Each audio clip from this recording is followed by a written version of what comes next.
Consequences, क्या उसके परिणाम निकले? ऑब्वियसली अच्छे परिणाम तो नहीं निकलेंगे। जब आप किसी एक ग्रुप को इतना ज्यादा दबाओगे तो वो उस पर विरोध तो उसका करेगा ही करेगा, है ना। पहला परिणाम क्या निकला? Tamils felt discrimination, oppose the policy of majoritarianism. Tamils जो थे वो डिस्क्रिमिनेट फील करने लगे। क्यों करने लगे? एक तो उनकी लैंग्वेज को आपने ऑफिशियल लैंग्वेज से हटा दिया, दूसरा उनको आप यूनिवर्सिटीज में एडमिशन देने में प्रायोरिटी नहीं दे रहे हो, उनको आप जॉब्स में प्रायोरिटी नहीं दे रहे हो, उनको कहीं ना कहीं पॉलिटिकल रिप्रेजेंटेशन भी उतना नहीं मिल पा रहा था। तो कहीं अब उनको क्या लगने लगा कि भाई हमारे साथ तो हमेशा बुरा ही होता है, हमें तो डिस्क्रिमिनेट ही किया जाता है, और ये फीलिंग उनके मन में बैठ गई। दूसरा क्या है? Conflict arose between both Tamil and Sinhalese. Conflict होने लगे उन एरियाज में जहां पे तमिल्स भी रहते हैं और जहां पे सिंहलीज भी रहते हैं। अब क्यों होने लगे? ऑब्वियसली मान लो मैं तमिल हूं, ये सिंहली है, तो जब ये मेरे पास रहेगा तो मैं इसको बोलूंगा कि भाई यार तुम्हारी गवर्नमेंट तो हमारे ऊपर जब देखो तभी अत्याचार करती रहती है। तो ये बोलेगा कि नहीं यार मैं तो नहीं करता, गवर्नमेंट करती तो मैं क्या करूं। लेकिन उनमें से कोई एक आएगा कि हाँ हाँ तुम तो इसी के लायक होना ही चाहिए।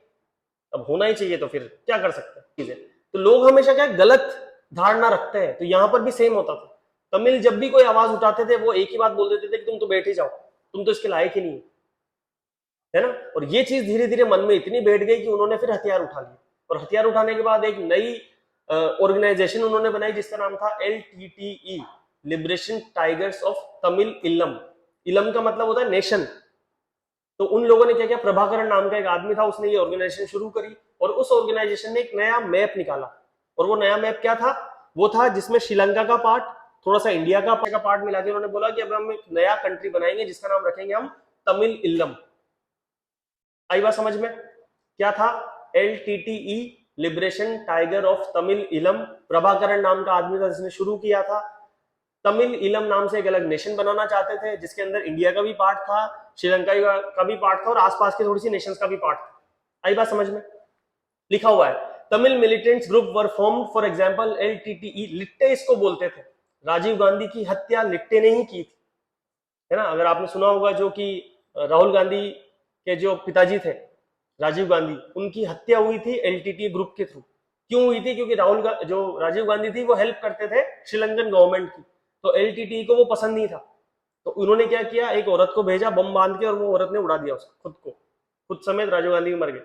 राजीव गांधी की भी सेम आदत थी जैसी भी राहुल गांधी की आदत है ना, बार बार भाग भाग के लोगों के बीच में जाते हैं, हाथ जोड़ लिए, किसी के पास भी चल गए, किसी के पास भी हो गए, वो भी सेम करते थे। वो ऐसे ही गए किसी के पास और उसने वो बम फोड़ के उड़ा लिया खुद को, है ना। बहुत फेमस मूवी है, कभी आपको टाइम मिले तो देखना, मद्रास कैफे, जॉन अब्राहम की मूवी है। बहुत मतलब गजब मूवी, और वो इसी के ऊपर बेस है ना। हिस्ट्री को, सिविक्स को या ज्योग्राफी को हर तरीके से समझने की कोशिश किया करो। जरूरी नहीं है मूवीज को हम सिर्फ और सिर्फ एंटरटेनमेंट के लिए देखें। कई सारी बातें उनमें ऐसी मिल जाती है जो कि आपको लगेगा कि यार सच में इसको अप्लाई करने में इतनी प्रॉब्लम हुई। जैसे अभी एक और मूवी आई थी थोड़े दिन पहले, आर्टिकल 370, बहुत अच्छी मूवी थी। अब उसमें कितनी सच्चाई थी कितनी नहीं थी, लेकिन उन्होंने उस पूरे प्रोसेस को दिखाया कि किस तरह उन्होंने आर्टिकल 370 को हटाते वक्त क्या क्या प्रॉब्लम्स आई, क्या क्या प्रॉब्लम्स को फेस किया, वो सारी बातें। ठीक है, उसके बाद क्या हुआ, जो मिलिटेंट ग्रुप्स बने उन्होंने एक सिविल वॉर चालू कर दिया। और सिविल वॉर की डेफिनेशन मैंने आपको बताई थी, जब किसी भी कंट्री के अंदर ही वॉर चालू हो जाए अपनी गवर्नमेंट के खिलाफ, उसको बोलते हैं हम सिविल वॉर, है ना। सिविलियंस जो वॉर करते हैं उसको क्या बोलते हैं? सिविल वॉर बोलते हैं। उसके बाद क्या हुआ, conflict cause loss of life properties. लगभग 1.5 लाख लोग मर गए श्रीलंका के अंदर इन कॉन्फ्लिक्ट के चक्कर में। कितने लोग मर गए? 1.5 लाख। और अपने आप में श्रीलंका जैसी कंट्री के लिए बहुत बड़ी बात है, क्योंकि श्रीलंका की पॉपुलेशन 2 करोड़ थी, 2 करोड़ में से 1% लोग तो मर ही गए। तो अपने आप में बहुत बड़ी दिक्कत है, 1.5% लोग सिर्फ और सिर्फ सिविल वॉर के चक्कर में।